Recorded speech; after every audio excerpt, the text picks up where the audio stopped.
Hello, everybody. Welcome.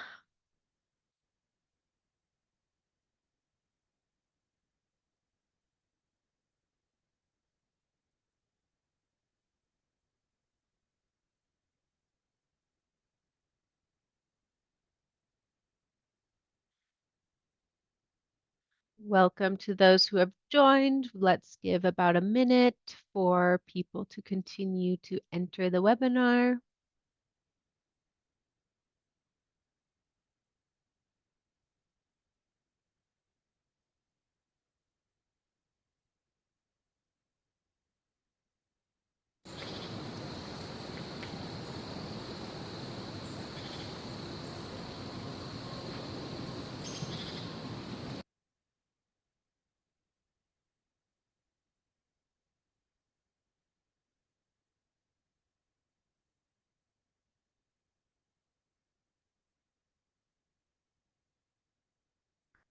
All right, let's get started. Hello, everybody. Welcome. Good morning, good afternoon, good evening, wherever you are. Welcome to today's webinar around developing and revising FSC country requirements. My name is Yannicka Murphy, and I'm with FSC International, and we'll kick us off and then present upcoming presenters. Today, we're super happy to be sharing that we are offering simultaneous interpretation. So for those who would be interested to see this webinar in either Spanish or French, you can do so by using the control panel at the bottom to hear this presentation in whichever language you prefer. Through this globe icon. Giving a moment for people to toggle to that if needed. We hope to get some questions during our presentation today. So if you have any clarifying questions, please go ahead and use the Q&A box so we can be sure we don't miss it. And if you would like to engage in conversation or just have some general comments or feedback on how you are hearing things or the presentation itself, go ahead and use the chat feature to discuss with colleagues or just have a chat. Today, we will be reviewing the proposed requirements and content that we have in public consultation around developing and revising FSC country requirements. We will show you how to participate in the ongoing consultations and hope that you can use today's session to raise any clarifying questions. The presentation has already been shared on the process page, so I will go ahead and include that link in the chat for those that would like to follow along on their own. And a reminder that today's session is public and open to all stakeholders. And you might have been here in the beginning of the meeting and seen that the presentation is also recorded. So we will make the recording available on the process page as soon as we can as well. Today, we will have a brief overview of the ongoing forest management consultations, give a little insight in case you are not too familiar with the system into how our FSC forest stewardship standards work today, and a little insight into how we do revise and develop our country requirements, and then talk about the consultation around these requirements. And a key topic is outcome orientation. So we want to show a little bit about what is outcome orientation and how we're proposing to incorporate that into our forest stewardship standards, show you how to participate in the consultation, and have time at the end for some questions and answers with a little time in between for any burning questions as well. So let's get into it. As you are hopefully aware, we have already launched two related consultations around our forest management standards. So this is the forest management requirements themselves through our principles and criteria, and also how we develop our individual country requirements for forest stewardship standards, and are glad to see you here today and hope that you join us in the consultations. So there's several documents and requirements that are under these consultations, which you can find here. And today and these consultations are ending at the end of this month. So today we're focused on the forest stewardship standards and also risk assessments, which comprise our country requirements, and how we develop those is under consultation. This is the second consultation we've had for this revision and falls under the drafting phase. So that means that you see a draft of the actual procedure. What are country requirements? It's how we go from international to more country and regional requirements. At FSC, we regulate how we maintain and develop the application of international requirements, but even down to the country level, because this allows for adaptations and provides the needed flexibility that are necessary in different contexts and different ecosystems and way people work around the world. The users of how we develop and revise our country requirements are predominantly working groups who are tasked with adapting these international requirements to their more familiar context. And how they work today, I will hand to my colleague Douglas Muir to walk us through. And don't forget to unmute. I believe I am unmuted. Is that correct? It is absolutely correct. Very good, very good. Okay, so everyone, we will start with an overview of how these work today. If, right, if we look at the existing forest stewardship standards, as we all know, they come in two major flavors: FSS, Forest Stewardship Standards, and IFSS, or Interim Forest Stewardship Standards.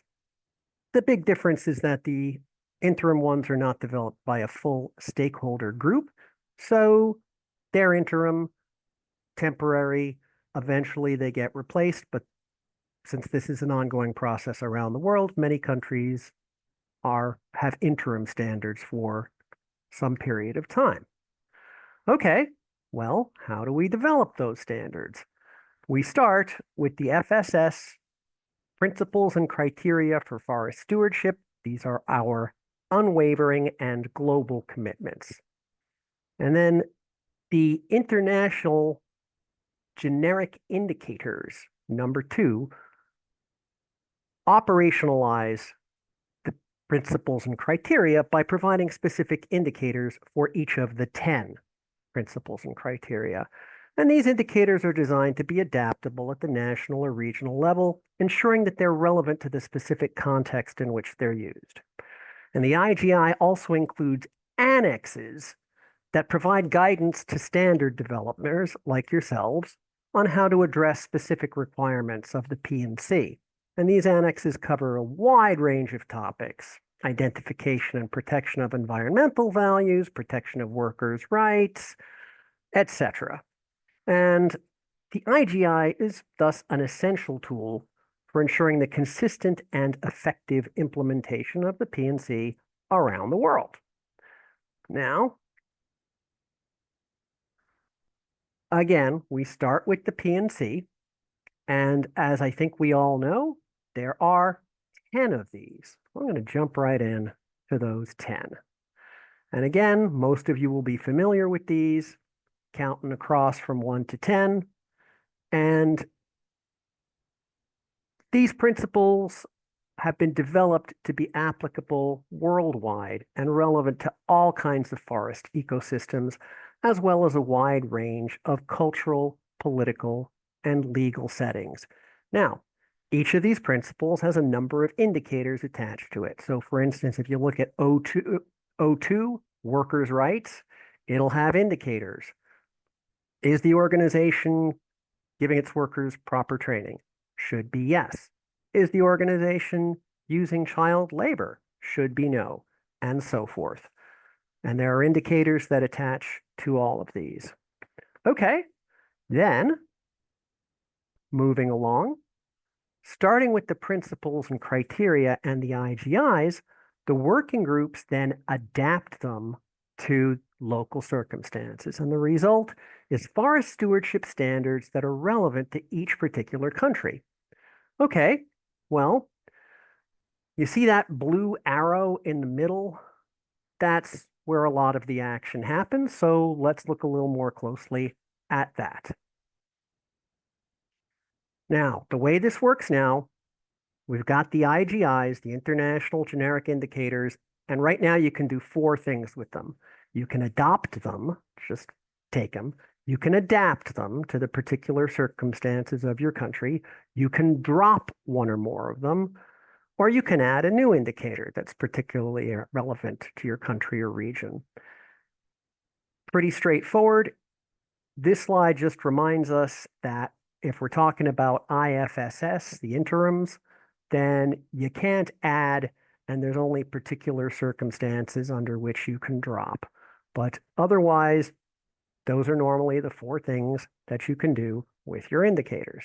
Okay, FSS structure. Again, I think you guys are probably all familiar with this. You've all worked on these, or most of you have, and we provide for our specific procedures that lay out the structure of the forest stewardship standards. So I think no surprises there. But okay, we're going to be making changes to the process.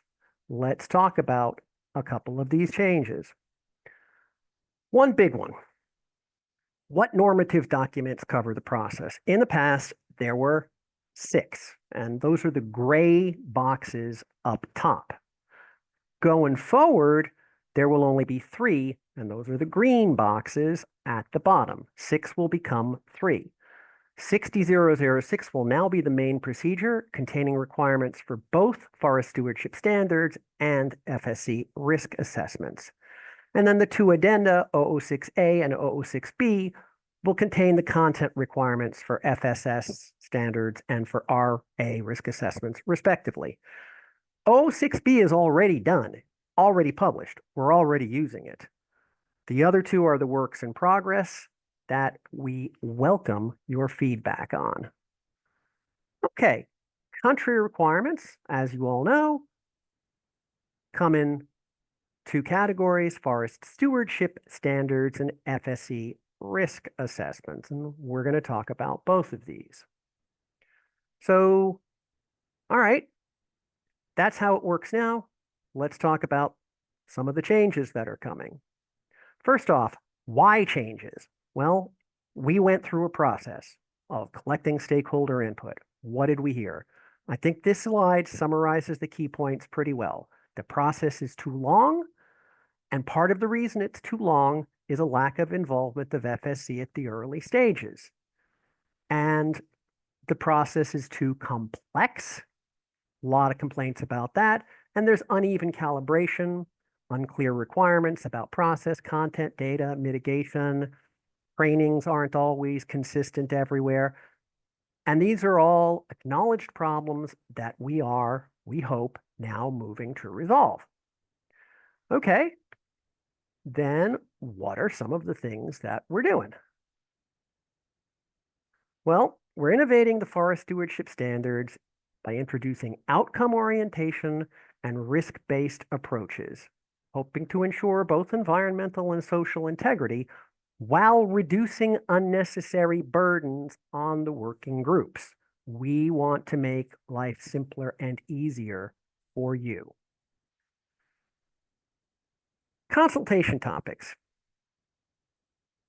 There's 10 colored boxes here. Every one of them is something that we invite your feedback on. This is everything that is on the table. So if we don't touch on one of these, that doesn't mean we're not interested. It just means we don't want this webinar to be 5 hours long. Okay, so, all right, then let's look a little bit more at timelines. Well, again, some of you will be familiar with this. The left hand and the middle of this is what has happened so far. There's a lot of history. This has been going on for a while. Over on the right-hand side, I think, is what should be of particular interest, which is what's coming. And the big one is right now, October and November of 2025, we are in the consultation period. So it ends November 30th. So from today, you have just under 3 weeks to get your comments in. Please get your comments in. We welcome this feedback. Okay, then what's going to happen after this? Here is our plan for the future, or at least the next few years. And you can see we're planning to roll out the new procedures, the new guidelines, everything, publishing them effective January 2027. Okay, so the revision, approval, everything is going to continue on through 2026. We hope to have final board approval next summer, and everyone will be ready well in advance. And we start FSS processes with the new procedures in January. Now you'll notice the orange arrow over on the right. Well, we're coming out with a new set of PCIs that are going to go into effect in 2029. And honestly, that's as it should be, because we view this as a constant and continuous iterative process of improvement. Okay? On one hand, it's maybe kind of annoying that every few years we keep adjusting things, but on the other hand, that's the only way to realistically provide good standards adapted to an ever-changing world. Okay, then let's talk a little bit about some specifics. Key proposals. All right, you see we've got 4 boxes here, and I'm going to talk about each of these 4. Starting with alignment with PRO 001. And for few people who haven't memorized PRO 001, it's the overall procedure for developing and revising FSC country requirements. And one change is that there will now be 3 distinct types, as you can see, of standards and of processes for the development or revision of standards. Sorry, that was unclear. 3 types of processes. Major process over on the left, regular process in the middle, accelerated process on the right. Major process, the developer revise country requirements involving a chamber balanced working group. Regular process, when the major process is not possible, and then accelerated process when it's urgent. Network partners will now be responsible for all of these, or at least default responsible, and we're going to talk a little bit more about that in a couple of slides. But for now, 3 flavors, 3 varieties. Let's move on to the next slide, which gives us a little detail. This slide looks a bit alarming. Don't be alarmed. It's just giving you the 3 sorts and showing how they differ and where they don't differ. So think of this as a reference document. Now, Janneke mentioned that the presentation will be posted online.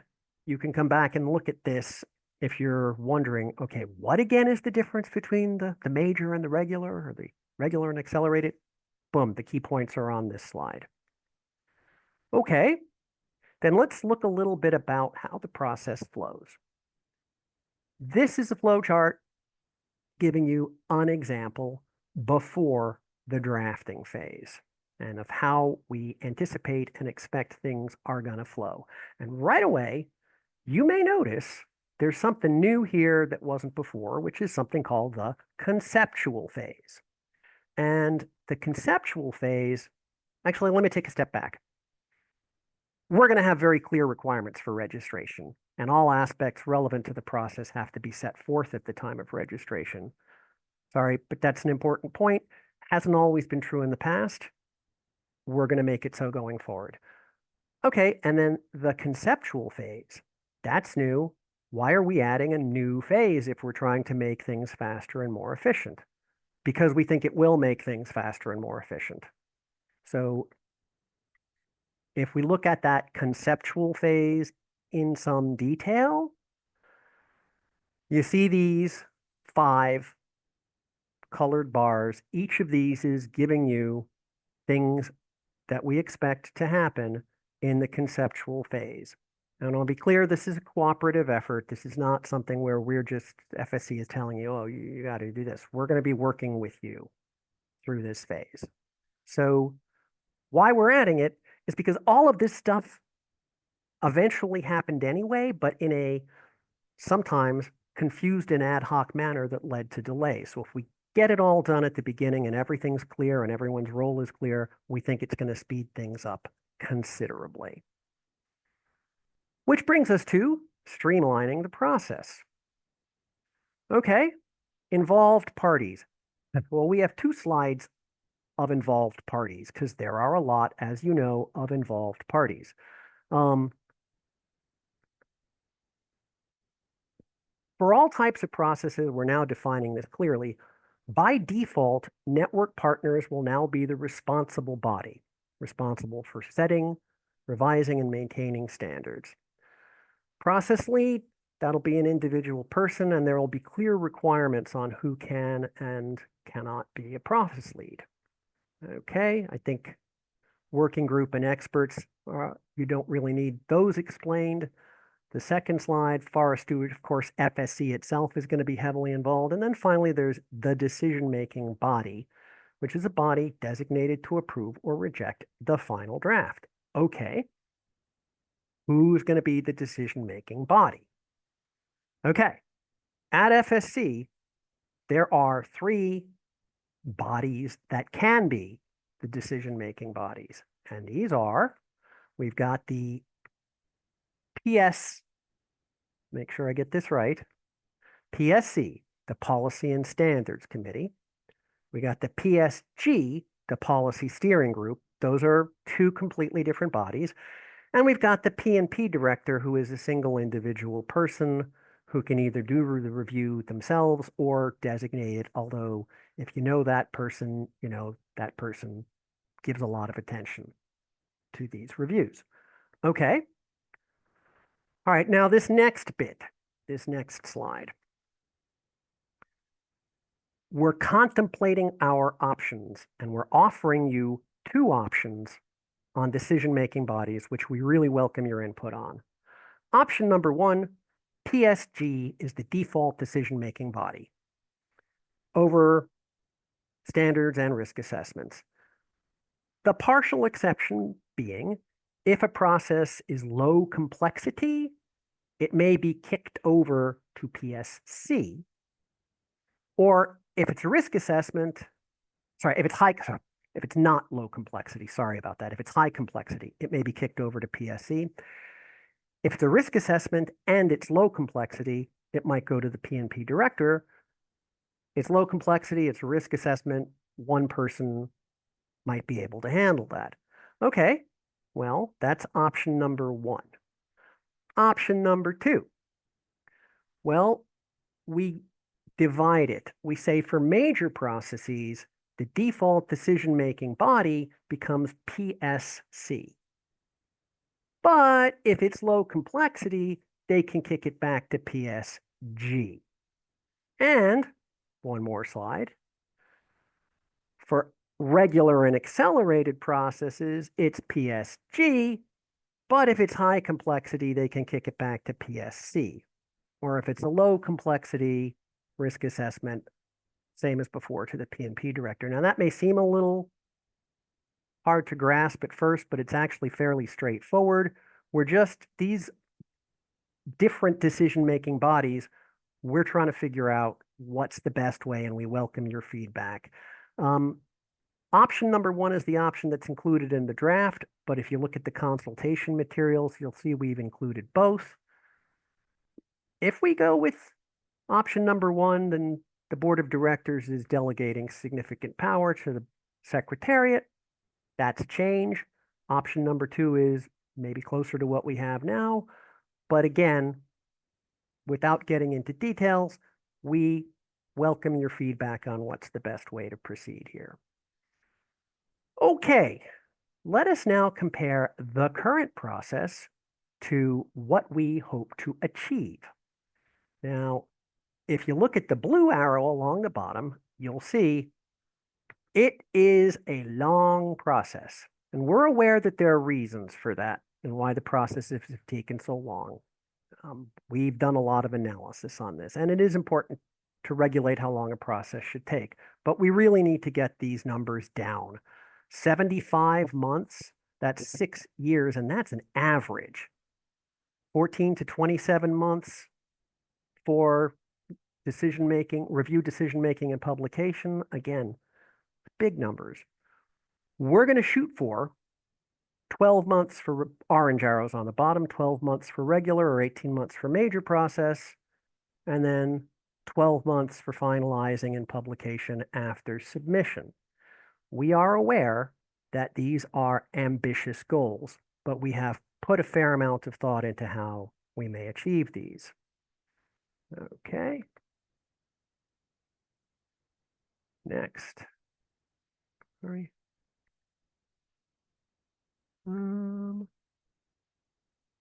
Here we go. Okay.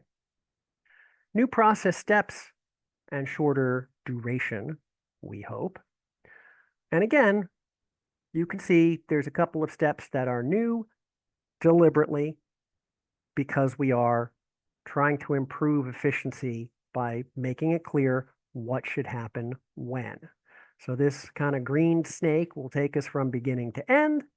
And if all works as planned, then we hope to improve efficiency and address many of the concerns raised by stakeholders while still ensuring alignment with PRO 01001.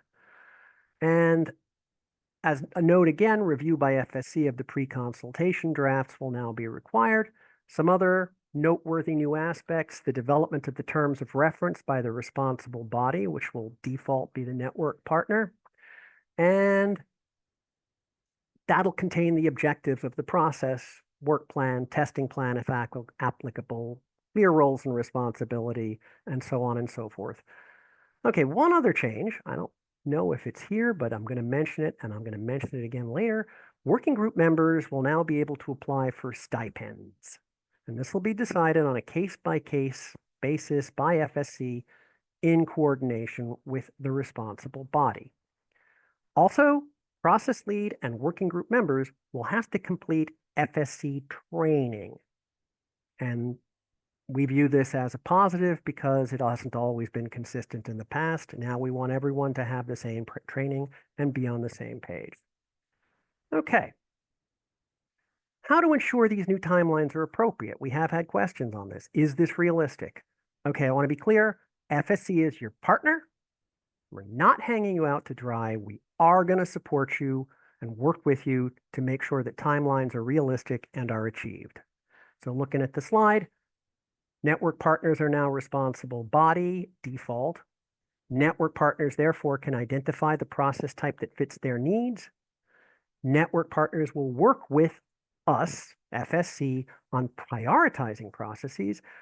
And all of this will help you prepare to set predictable and realistic timelines. FSC is getting involved in early stages with reviewing the pre-consultation draft. This will help working groups adapt drafts as needed. And again, do this early so you don't have to come back again and again. We will regulate the quality of the drafts to streamline for later, again, to avoid problems down the line. And worth repeating, working group members can now apply for stipends. Furthermore, FSC is building capacity. Training is the big one that I'm mentioning. We're also doing some internal stuff that is beyond the scope of this webinar, but we are determined to match your needs so that we are able to support you. Okay, you've seen this slide before, the 10 principles and criteria. I'm repeating it here because of the next slide. Okay, so here we have 1 through 10. All right, now we look at this slide, seems a little confusing at first, but this is an analysis that we did. You remember I said there were 4 things you could do with indicators, you could adopt, adapt, and so forth. All right, we looked at the 10, and you see going around from like 10 o'clock around P1, P2, P3, each of these is one of those PCI, one of those PCs. So each of these, we looked at the indicators, how many adopted, how many adapted. So for example, indicator P3, indigenous people, 93% were adopted, 7% were adapted.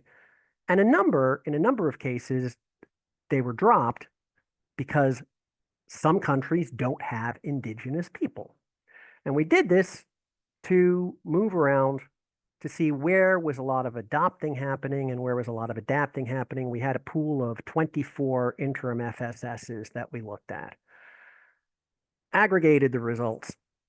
Based on this analysis, the board meeting, I think 3 board meetings ago, approved using the top 3% most adapted IGIs for a minimal adaptation of IGI approach.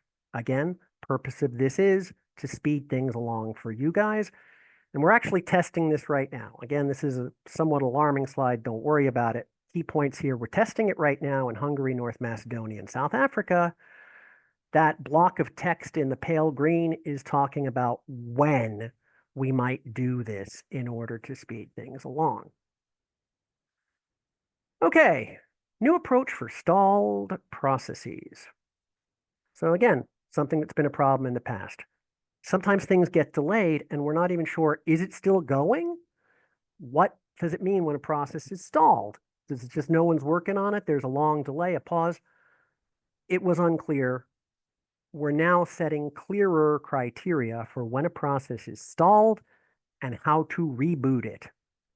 So you see the pale green box on the left, grounds to designate a process as stalled. And these can include, repeated failure to adhere to agreed timelines, working group can't reach consensus on the drafts, and so forth.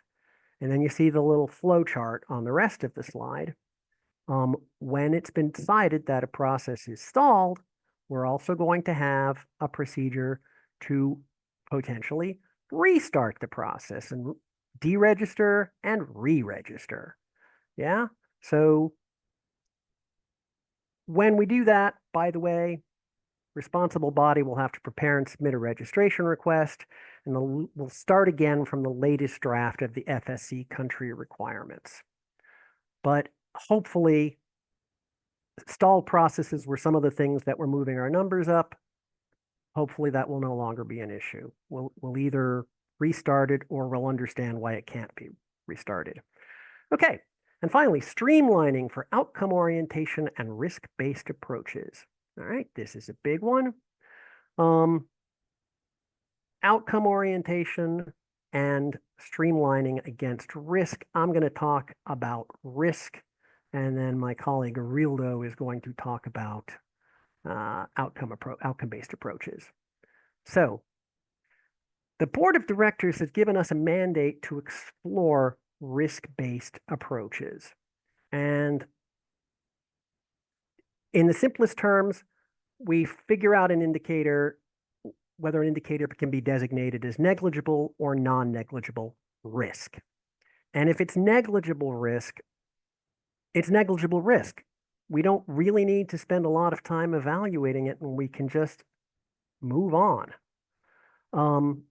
How is risk identified? I think this slide is fairly self-explanatory, but working groups will be able to use different sources, including international indexes.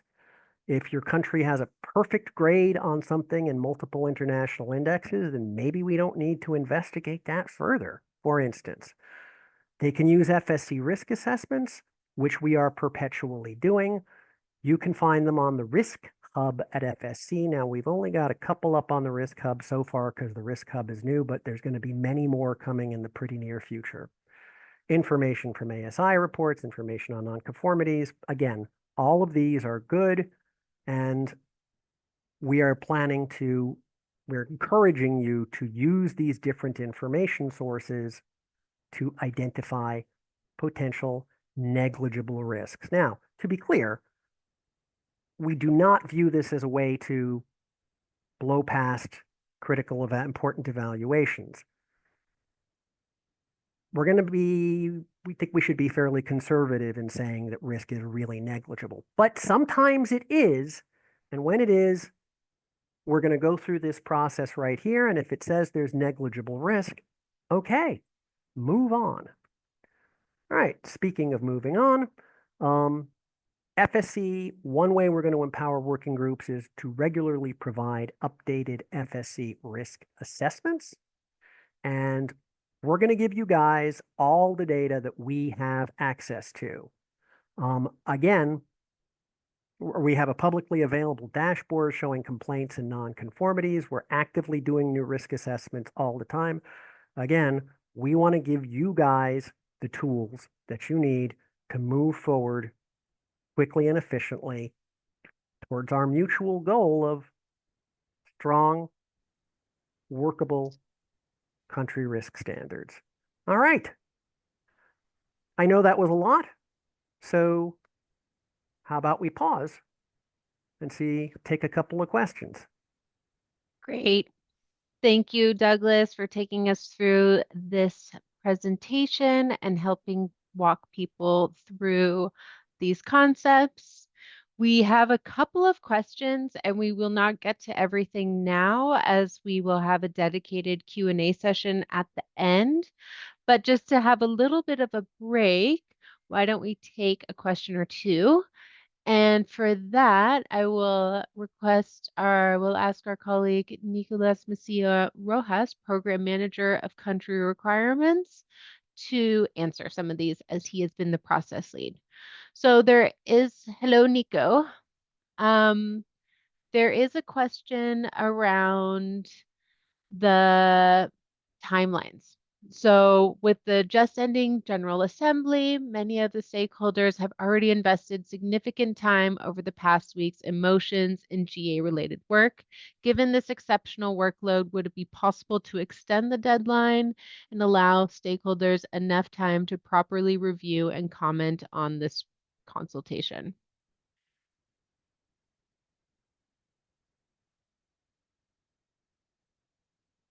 What do you think? Can you hear me? Yes. Sorry. I don't know what happened, but I was dropped off the call. So I'm back. So Yay.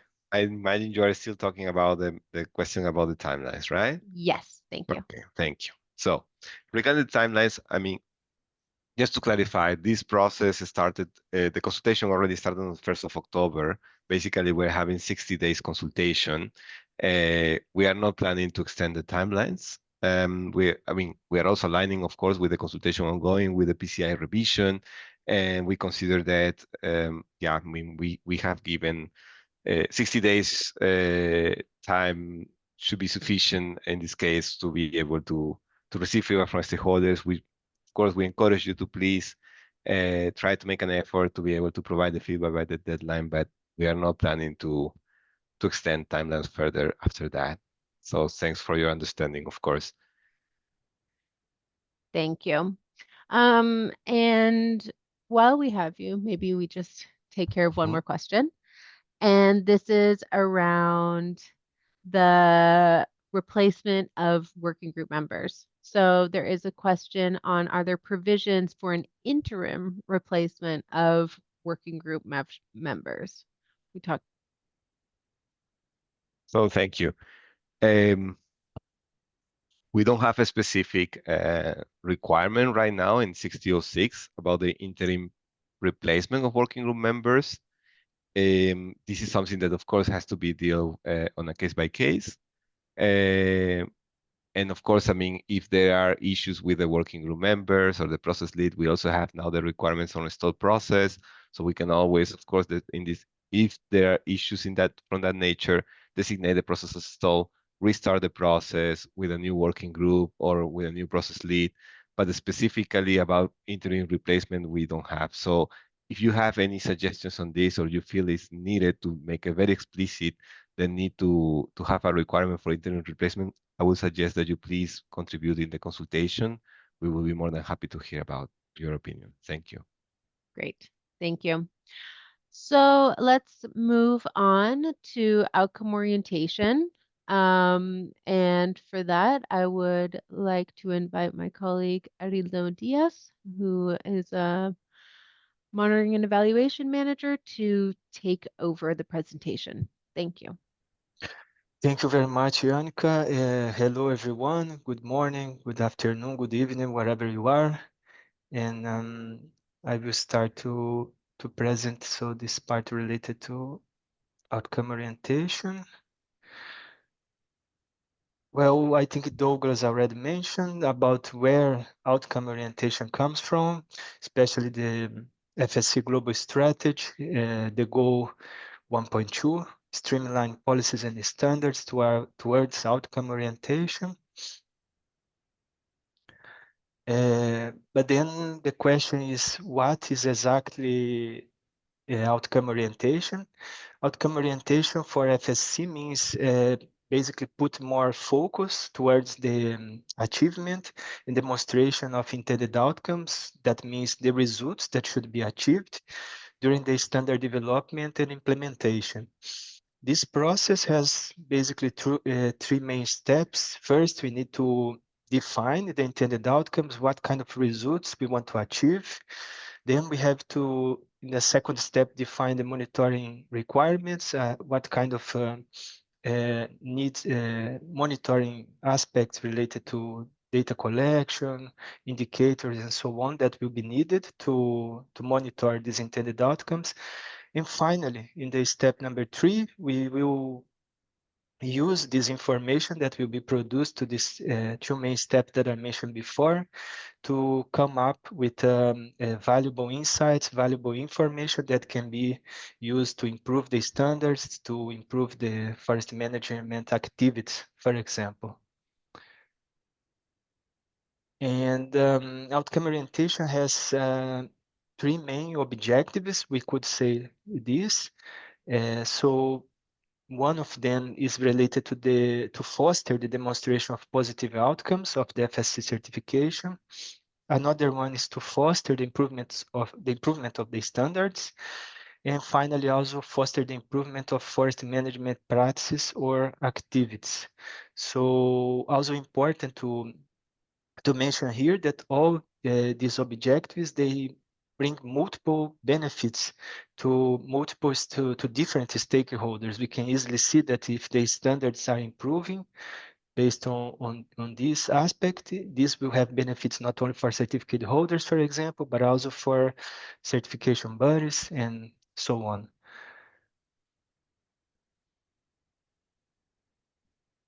And okay, now it's also important to talk about why outcome orientation is important. Well, first, because FSC forest management standards, currently they are predominantly practice-based. And what this means that most of the time the standards are prescribing what must be done and what must not be done in terms of the activities and what is expected for these activities to deliver in terms of positive outcomes. And they are not designed to quantify the outcomes and track progress. As you can see in this example, in this slide, we have a requirement, and this requirement can lead to different types of outcomes.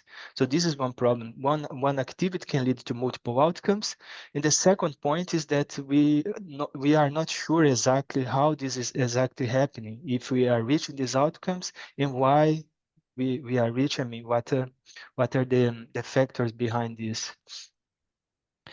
The second point is that FSC monitoring evaluation system currently is not fit for purpose. This means that we have a large number of sustainability outcomes that are currently covered by the PCI, the principle and criteria, the IGI. And also we have to recognize there is a large variation across countries in terms of the capacities of these countries, how they can monitor these outcomes. So basically we have a monitoring evaluation system that is disconnected from the standard development and implementation, because this link between monitoring and evaluation outcomes is not so strong. And the third point is that society markets, they are evolving.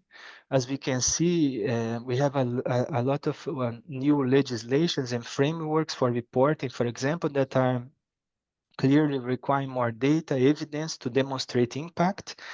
And also, and on the other hand, consumers' awareness is increasing. More and more, the consumers, they want to know exactly with the evidence, with the data, if the products they are buying are really sustainable or not. So this is also a very important factor. And as you can see in this slide, I mean, just to give a glimpse of how this has been developed through the last decades, we have several different types of frameworks and also legislations, always, all of them actually pushing towards the direction of we have more data and substantiation for claiming positive impact and positive outcomes. Well, I think this was mentioned before by Douglas as well. Outcome orientation is going to be deployed in the FSC through these two main documents. Here is particularly important to highlight that the working groups, when adapting to FSS, they will prioritize or select the most important intended outcomes from the PCI. And how exactly this process will happen in terms of the forest stewardship standards and its implementation on the ground is represented here. As we can see, we have these multiple stakeholders. First, we have the working group, which will be responsible for select or prioritize some key intended outcomes to the FSS. Then we have the experts bringing the scientific knowledge necessary to design the monitoring requirements that will be used to monitor and quantify the key intended outcomes selected. Then we have the auditors, the certificate holders, and FSC that will be sharing the responsibility of the data collection. And finally, we also have the FSC, which will be responsible for the data analysis in terms of monitoring the achievement of these outcomes, the progress, and the demonstration of positive outcomes and impacts that will come from all that information. In the context of forest stewardship standards, outcome orientation will represent this opportunity to prioritize what are the most important intended outcomes for a given FSS in a given country. As I have showed before in that slide where we have the 3 steps for the process of outcome orientation, the process related to the insights in terms of demonstration of positive outcomes, improvements of the standards and the practices. All these aspects, they are really they are pretty much country specific. They depend on the local context. And in this perspective, the outcome orientation deployment within the forest stewardship standards will provide the great opportunity to make this more more adapted to the local context, more meaningful to the local context. And finally, to mention the proposals that are now under consultation, that we really welcome your feedback on it. We have related to the standard developers, the proposal that they will be responsible to select 3 to 5 key intended outcomes for the entire FSS. It's very important to mention this.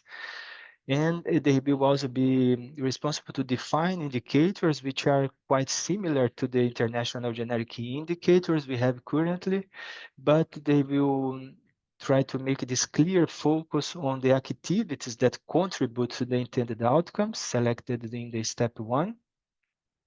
And of course, this proposal will bring some benefits, which will be particularly enhance the focus in terms of the results that needs to be achieved. It will allow a better management of the burden in terms of the costs of monitoring, and also ensure progress toward the outcomes that will be selected are really quantified. Also related to the local experts, that will be responsible to define the monitoring requirements. The main idea or proposal is that these experts, they will be responsible to define the monitoring indicators, which are different from the indicators that I just mentioned in the previous slide, because they are more kind of science-based in terms of the characteristics to quantify and track progress towards the outcomes. This will be probably featured under the current Principle 8. Also associated with these indicators, there are data collection methods that will be necessary, sampling design, and how this will be reported. And as a clear benefit that we see from this proposal is that, first of all, we will build on the experience of the local scientific expertise, leverage the local experts to develop these practical and cost-effective ways of monitoring the outcomes, particularly because these kind of experts, they have the understanding of the local context, so they can bring this experience to this stage of the process. This will also ensure that we will get important and valuable insights that will be used for improvement of the standards, management activities, and general demonstration of positive impact. And here, just to give some examples, to don't be just in terms of theory, how this will work in practice, we have some key intended outcomes and the corresponding monitoring indicators. In the case here, as you can see, we can consider the outcome related to workers have safe working conditions. Then corresponding, for example, monitor indicator would be number of working days lost due to work-related injuries. Another one that could be related, for example, to gender diversity and equalities. Workers have equitable working conditions and benefits irrespective of their gender. And a potential monitor indicator for this intended outcome would be gender wage gap by work category. And finally, considering the environmental topic, we could have this key intended outcome related to the natural forest cover is maintained, and a potential monitor indicator would be the area of the natural forest cover within the management unit, for example. And finally, just to summarize this part of the presentation, I want to leave you with this slide, which is kind of big, but very important because it shows very clearly what outcome orientation is and what outcome orientation is not. Is sometimes we hear from multiple stakeholders this kind of misunderstanding about outcome orientation, but we want to make it very clear here what it is and what it is not. And the two main messages that I want to leave you with this slide is that, first of all, outcome orientation will not be used to set a kind of precondition for the certification. Outcome orientation is really related to a learning process, to get information, to learn, to improve standards, forest management activities. So it's not a sort of limitation in terms of getting the certification. So if the outcome is not reached, it doesn't mean that the certificate holder is not going to be certified. And the second is that, as we mentioned before, the outcome orientation is really related to a few key intended outcomes, as we showed 3 to 5 to maximum 5. So it's not about the entire FSS now becomes outcome oriented. It's really not about that, because we know this is practically impossible and wouldn't be meaningful. So the idea is really to open the opportunity for countries to look at what is more important for their context and select what are the most important intended outcomes they should look at and demonstrate. And I think with this, I will hand over to my colleague Janica. Thank you. Thank you, Arildo. So, most importantly is thank you so much for your participation on this call, but also we want you to participate in the consultation. So, this consultation comprises 28 total questions where we want to know, what do you think of all of these proposals that we've shared today, both on this presentation, but also when you go into the consultation platform, you can find more detail and questions there. So what do you think about that? As presented by Douglas, this is an overview of the topics in which you will find in the consultation platform, the majority of which we have at least touched on in the presentation. So we hope that you feel empowered enough to answer the related questions. You can participate on the FSC consultation platform. I will send a link in the chat to access that directly, and a reminder that anybody is able to register and participate in any consultation through the consultation platform. And we really just want to reiterate how important your voice is. So as an FSC stakeholder, you have direct impact into how we shape our standards, and we really look forward to our three-chamber members so that we can ensure that we have a diverse perspectives into how we are updating our requirements. And for those that question what happens to my feedback, we do create consultation reports, which we will have available as soon as it's ready and the team has had time to sift through the results and provide answers to your questions. And we will publish that in 2026 at the latest.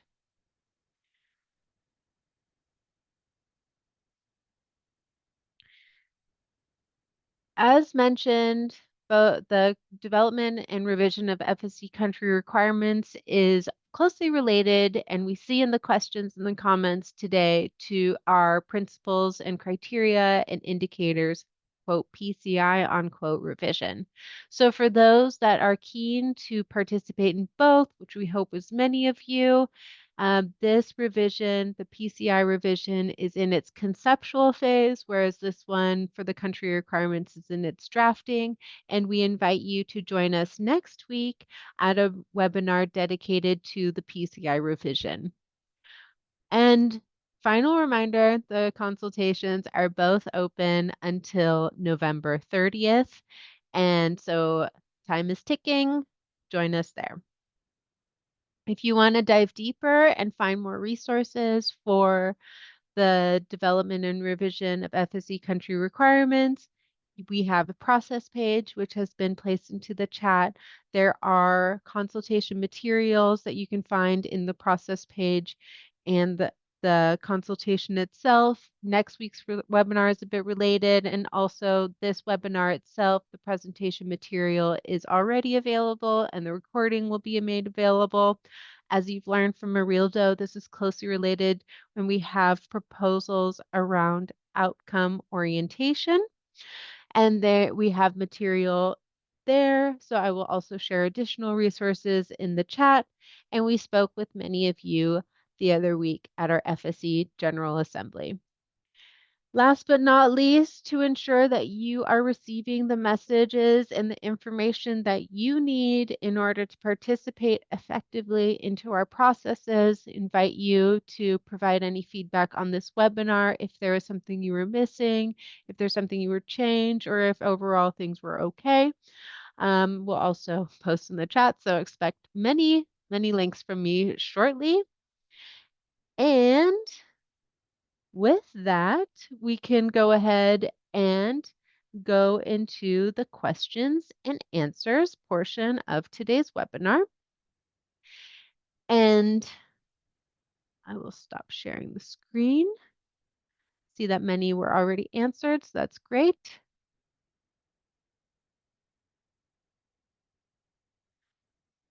All right.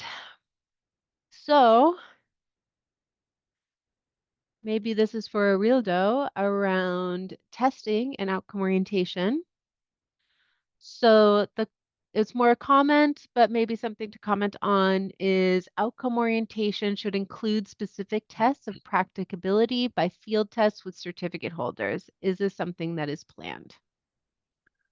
Thank you. Yeah, that's a very good point. Actually, definitely, this is something on the radar to be continue to be developed. But I also want to say that we have also developing some projects currently as the fast track of biodiversity, where there is this close engagement with certificate holders in terms of piloting how outcome orientation can be deployed on the ground. I think the presentation in the GA was quite illustrative of this, which the last part of the presentation, there is this work from the consultants from Sweden, where they demonstrated, for example, how